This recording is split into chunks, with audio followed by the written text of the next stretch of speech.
ऐसे देखूं जैसे चांद को देखता चकोर है। हाँ, गुमसुम सा है, गुपचुप सा है, खामोश है, बदोश है। हाँ ये समा, हाँ ये समा कुछ और है। हो चांद छुपा बादल में, शर्मा के मेरी जाना सीने से। और बचपन से ही मेरा बेस थोड़ा स्लो था, तो सर और माता पिता ने थोड़ा हौसला बढ़ाया, जिसके कारण मैंने ये परीक्षा पास किया। सुरभि, एक चीज़ हम जानना चाहेंगे, जब बचपन में स्कूल की लाइफ जब तुम्हारा था, जब स्कूल में तुम पढ़ रही थी, तो उस समय कौन से शिक्षक ऐसे थे या ट्यूशन के कौन से ऐसे शिक्षक थे जो तुम्हें बार बार मोटिवेट कर रहे थे और बता रहे थे कि ऐसे पढ़ना है, ऐसे करना है? इसके बारे में थोड़ा जानकारी। कोचिंग में तो मैं सुमन सर या सोनू सर से पढ़ी। पहले तो ये कोचिंग खुला नहीं था, हम ट्यूशन से ही पढ़ी थी, जिन्होंने सुमन सर और सोनू सर ने मुझे बहुत मोटिवेट किया कि ऐसे पढ़ो, तुम पढ़ना चाहती हो तो कुछ ऐसा पढ़ो कि मेरा भी नाम रोशन हो। और माता पिता ने भी बहुत मोटिवेट किया था। और स्कूल में तो सर पहले रोहित सर थे, जिन्होंने बहुत मोटिवेट किया था।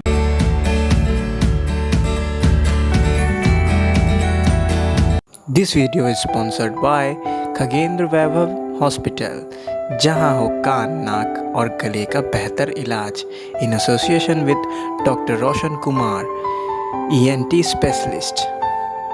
विश्व के इस खास एपिसोड में मैं हूं आज मंसूर चक में, और मंसूर चक के बीरगंज गांव काफ़ी सुदूरवर्गीय गांव है, काफ़ी मध्यवर्गीय यहाँ के लोग हैं, अपने जीवोपार्जन किसी तरह कमा के किसानी के माहौल में करते हैं। तो यहाँ से एक ऐसे प्रतिभावान बच्चों को आज दिखाने जा रहा हूँ जो 8 की मेगा छात्रवृत्ति और परीक्षा और पास कर गई है। आप समझते होंगे जो मेगा छात्रवृत्ति की परीक्षा काफ़ी टफ परीक्षा होती है, जो परीक्षा ये छोटे से गांव की बच्ची पास की है, सुरभि भारती। तो उससे मिलेंगे और जानेंगे इस बच्ची से इन्होंने कैसे इस परीक्षा को पास किया, इन्होंने क्या कुछ खास किया। तो बने रहिए हमारे इस खास एपिसोड में। ये कार्बन है, इसके इस तरह से कितना बॉन्ड है? सबसे पहले बाबू अपना परिचय थोड़ा हमारे दर्शकों को दे दो। जी सर, मेरा नाम सुरभि भारती है। मेरे पिताजी का नाम सत्यनारायण महतो है। मैं बीरगंज से बिलोंग करती हूँ। मेरे पिताजी किसान हैं। सुरभि, जब बचपन में पढ़ाई लिखाई का जो सिलसिला शुरू हुआ तुम्हारा, तो कहाँ से शुरू हुआ, इसके बारे में थोड़ा बता दो। मैं बचपन में तो JMS कोचिंग से ही पढ़ी और स्कूल मध्य विद्यालय श्री रामपुर से पढ़ी हूँ।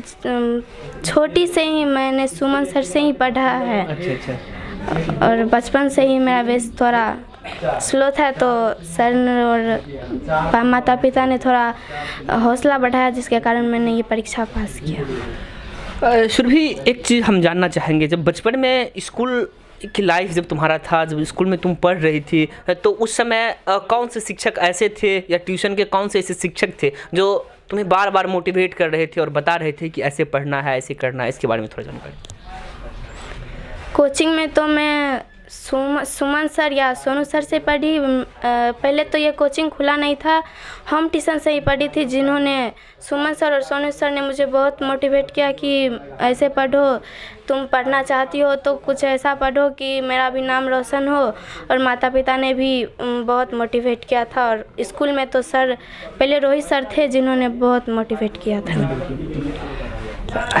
सुरभि, एक चीज़ और हम जानना चाहेंगे, जब ये जो परीक्षा की तैयारी स्टार्ट किए थे तो किन किन समस्याओं से जूझना पड़ा था, कैसे कैसे इस परीक्षा को कंप्लीट किया, इसके बारे में थोड़ा बताइए। जी, ये जब मैंने फॉर्म भरा तो जो पहले क्लास का जो पढ़ाई था वो थोड़ा डिस्टर्ब हुआ था जी। और फिर मैंने तो वो पढ़ाई जो करना चाहती थी, और इसमें सर थोड़ा ये क्लास में डिस्टर्ब होते थे अधिक, क्योंकि बाद में फिर टेस्ट होता था तो अधिक अथी होता था कि मतलब कम नंबर आएगा तो क्या होगा, ऐसे होगा। फॉर्म भरे, बहुत जगह फॉर्म भरे, नहीं पास होंगे तो क्या होगा, सर क्या सोचेंगे, ऐसा सोच के थोड़ा तकलीफ़ होती थी। फिर भी मैंने ये परीक्षा पास करने का सोचा और पढ़ाई में थोड़ा ज़्यादा ध्यान दिए।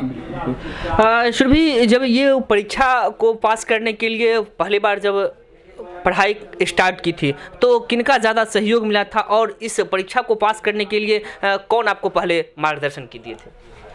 इस परीक्षा को पास करने के लिए पहले तो मैंने कोचिंग में आया, तो कोचिंग में सर बताए कि ये 8 का फॉर्म है और भरना है, तो फिर स्कूल से फॉर्म भराता था तो स्कूल से फॉर्म लाया गया और यहाँ फिर भरे। तो माता पिता और सर जितने भी थे उन्होंने बहुत हेल्प किया पढ़ने में, और इसी के कारण मैंने ये परीक्षा पास किया था। हाँ सुरभि, तुमने जो ये परीक्षा को कंप्लीट किया इसमें कुल कितने मार्क्स आए हैं, इसके बारे में थोड़ा जानकारी दो, और कितने बच्चे परीक्षा दे रहे थे, उस समय कैसा लग रहा था? उस समय तो अच्छा लग रहा था, मैंने अच्छा से लिखा था, और लिखना तो था नहीं, ओएमआर शीट पर भरना था, और 103 नंबर में 177 में से 103 नंबर में हमको मार्क्स आया था। सुरभि, आगे की जो तुम्हारा प्लानिंग है, जो पढ़ाई करने के बाद तुम्हें क्या चॉइस है, क्या बनना है, इसके बारे में कुछ तुम्हारा प्लान है तो इसके बारे में थोड़ा बताओ।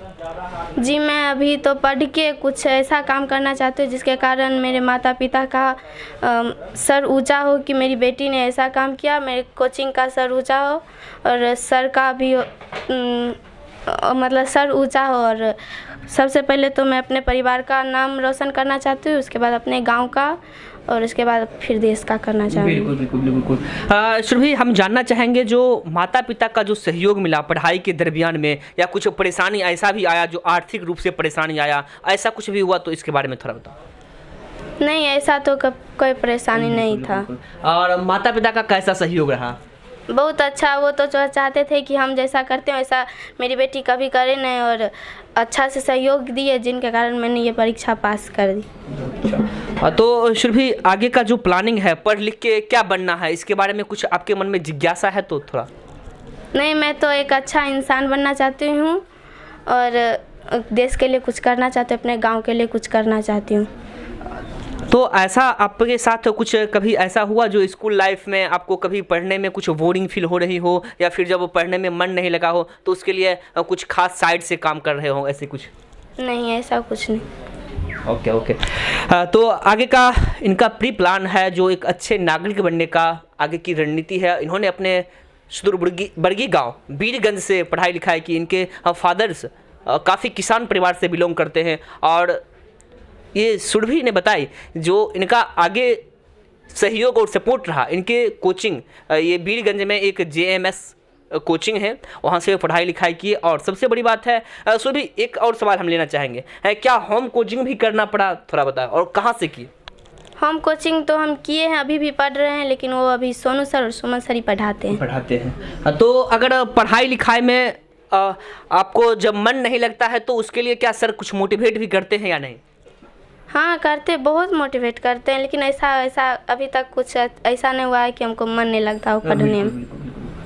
बहुत बहुत धन्यवाद, और हमारी ढेर सारी शुभकामनाएं जो आगे और तरक्की करो, आगे और विकास करो, और अपने माता पिता के साथ साथ अपने क्षेत्र का नाम रोशन करो। तो ये थी सुरभि का पूरी कहानी। इन्होंने मेगा छात्रवृत्ति की परीक्षा को कंप्लीट किए हैं, और मैं जानते हैं हमारे साथ आज हैं वो शिक्षक जो इनको होम ट्यूशन पढ़ाने का काम करते हैं। वो क्या कहते हैं इस बच्ची के बारे में, उनसे जानते हैं। बने रहिए हमारे इस खास एपिसोड में। एक ऐसे शिक्षक जो मेगा छात्रवृत्ति में बच्चों को सफलता दिलाने में अपना सर्वस्व न्यौछावर कर दिए हैं, वो सुरभि भारती का। तो आइए उन शिक्षकों से मिलते हैं, क्या कहते हैं उस बच्चे के प्रति, इनका क्या कहना है। सर, हमारे इस खास एपिसोड में आपको बहुत बहुत धन्यवाद।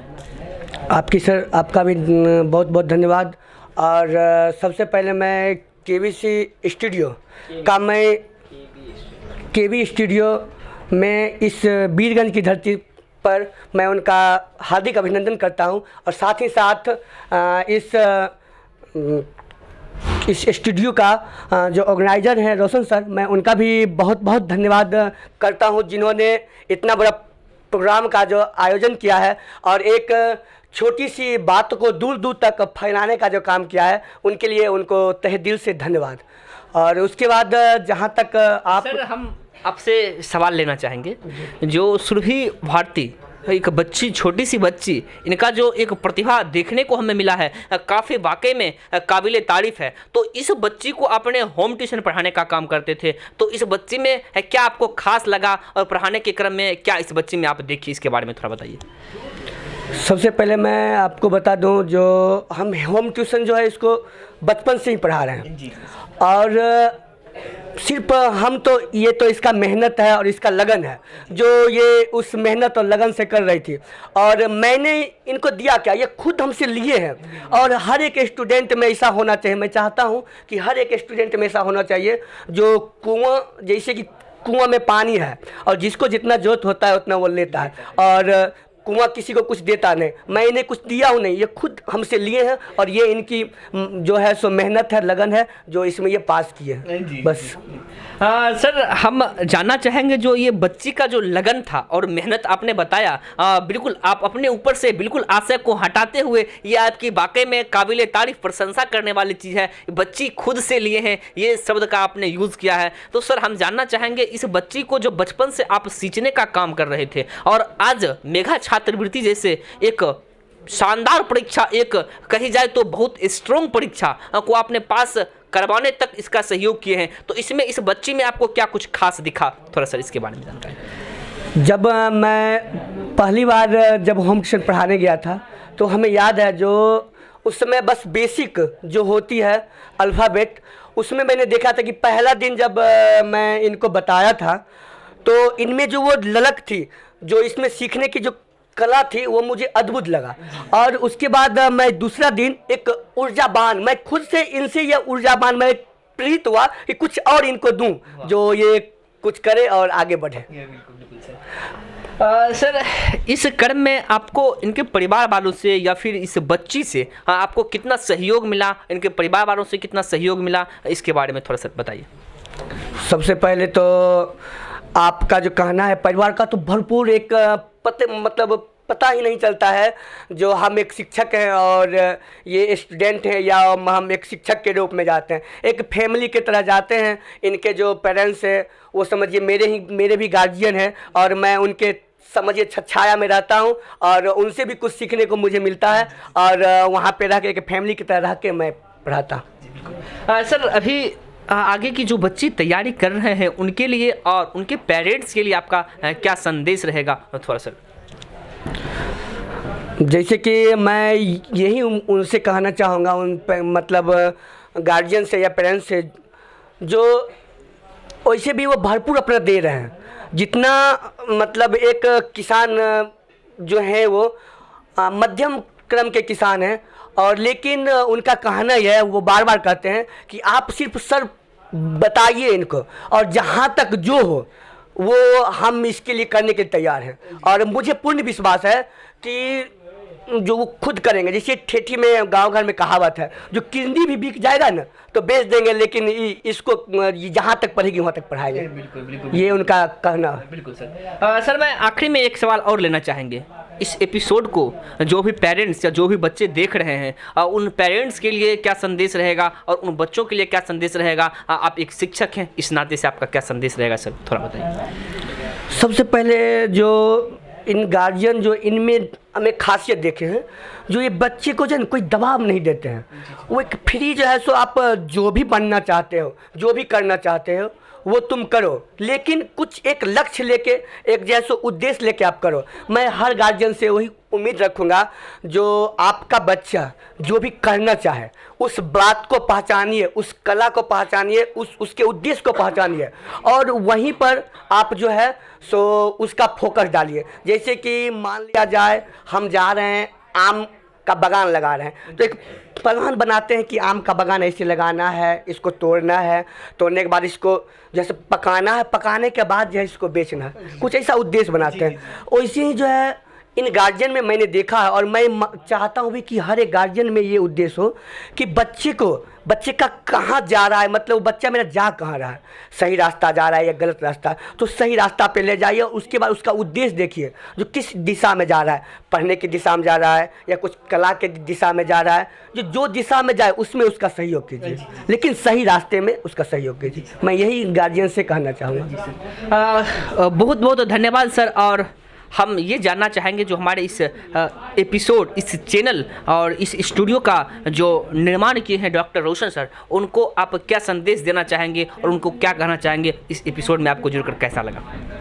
मुझे तो जब ये पता चला जो ये एक एपिसोड, मतलब जब से पहले सुमन सर इस स्टूडियो से उन्होंने अपना इंटरव्यू दिया था, उस समय मुझे बहुत ही खुशी हो रही थी।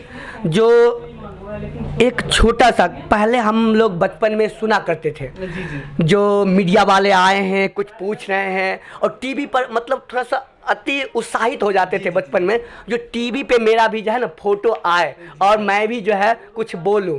लेकिन जब मैं सुमन सर को देखा तो उसके बाद पता चला कि जो यहीं के हैं और अपना बेगूसराय में ये स्टूडियो है, और इस माध्यम से जो है हम टीवी पे आए हैं। तो मुझे उसी दिन मतलब मिल के उनसे अब बहुत धन्यवाद देने का मन किया, बहुत अंदर से खुशी हुई, और एक स्वाभिमान जो कहते हैं वो अंदर से हुआ। जो सर अगर मिलेंगे तो उनको बहुत धन्यवाद देंगे। और मैं चाहता हूं कि सर को जो जितने भी ये छोटे छोटे गांव हैं, इनमें जो प्रतिभा है वो निखारने का जो काम कर रहे हैं, वो बताने का जो काम कर रहे हैं, वो बहुत अच्छा काम कर रहे हैं। उनको दिल से बहुत बहुत बहुत बहुत धन्यवाद सर को। बहुत बहुत धन्यवाद हमारे पूरी केबी स्टूडियो की टीम से। आप अपना बहुमूल्य समय आपने बच्चे को जो सींचने का काम कर रहे हैं, इस सुरभि भारती को आपने जिस पायदान पर पहुंचाए हैं, इसके लिए पुनः आप धन्यवाद के पात्र हैं। हमारी पूरी केबी स्टूडियो की टीम की ओर से आपको तहे दिल से धन्यवाद, बहुत बहुत धन्यवाद। हमारा देखते रहिए यह खास एपिसोड।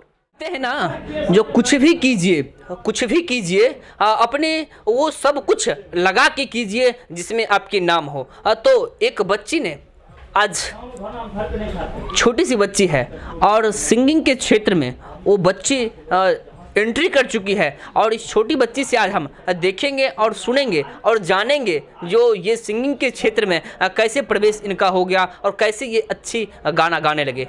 तो इस बच्ची से हम आज बात करेंगे और जानेंगे। बाबू, सबसे पहले अपना नाम बता।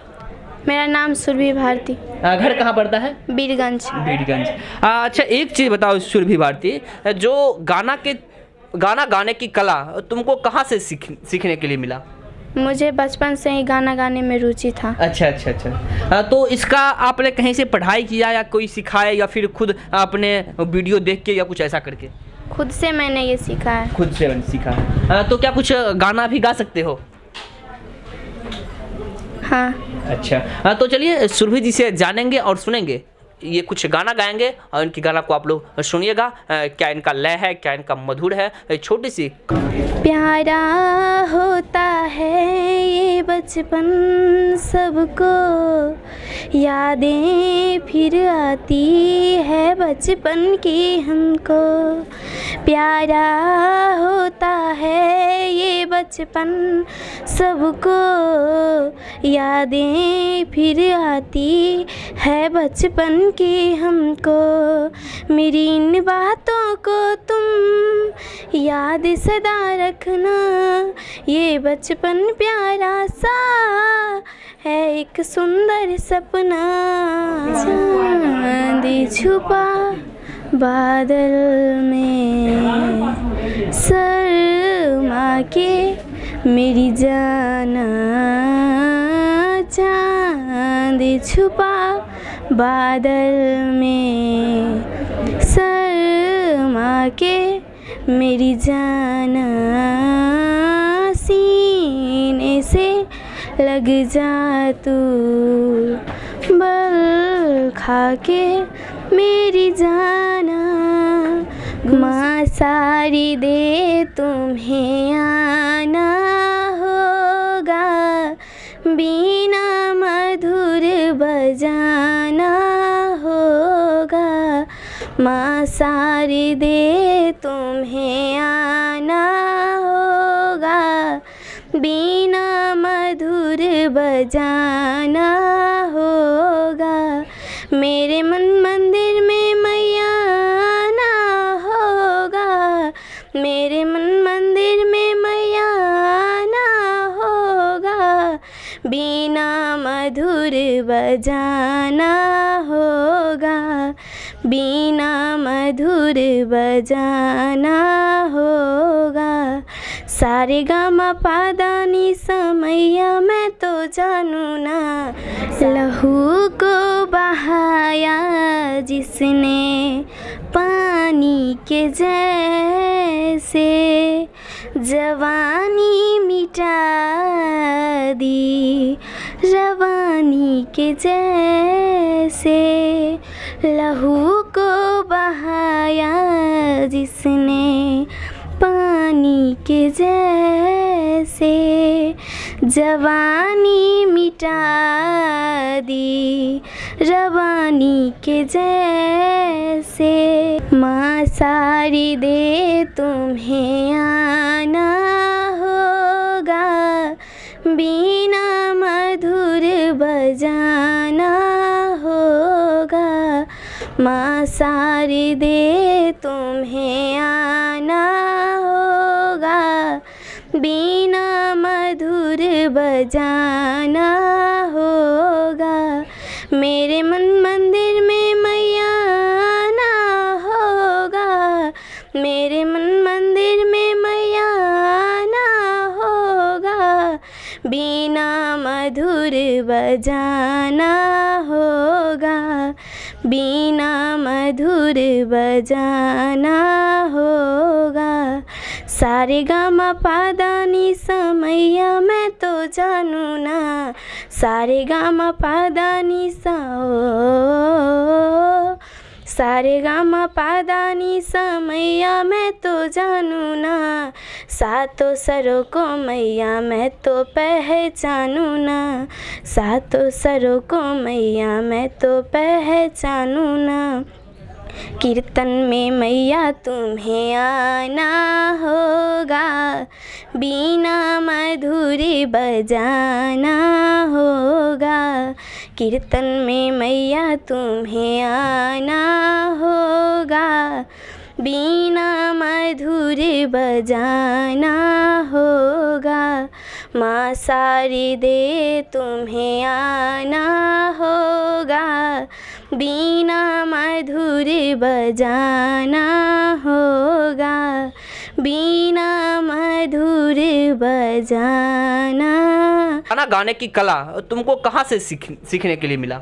मुझे बचपन से ही गाना गाने में रुचि था। अच्छा अच्छा अच्छा। तो इसका आपने कहीं से पढ़ाई किया या कोई सिखाया या फिर खुद आपने वीडियो देख के या कुछ ऐसा करके? खुद से मैंने ये सीखा है। खुद से मैंने सीखा है। इस बच्ची का जो मंद मोहक आवाज़ और इनका जो लय था वो काफ़ी वाकई में काबिले तारीफ़ था। इतनी छोटी सी कम उम्र में इन बच्ची का जो लय था सुरभि भारती का वो वाकई में काबिले तारीफ़ था। तो इस बच्ची को अपना यूं ही प्यार और आशीर्वाद देते रहिए। वीडियो अच्छा लगा हो तो डॉक्टर रोशन कुमार जी के फेसबुक पेज पे आप लोग कमेंट्स में ज़रूर लिखिएगा और उस पेज को आप लोग लाइक कर लीजिएगा। हाँ, मेरा एक यूट्यूब चैनल है स्टार्स ऑफ बेगूसराय, इस चैनल को आप लोग लाइक कर लीजिए ताकि इस तरह के छोटे छोटे प्रतिभावान बच्चों से मिलने का आपको सौभाग्य मिलता रहे। मैं विदा लेता हूँ उस खास एपिसोड से।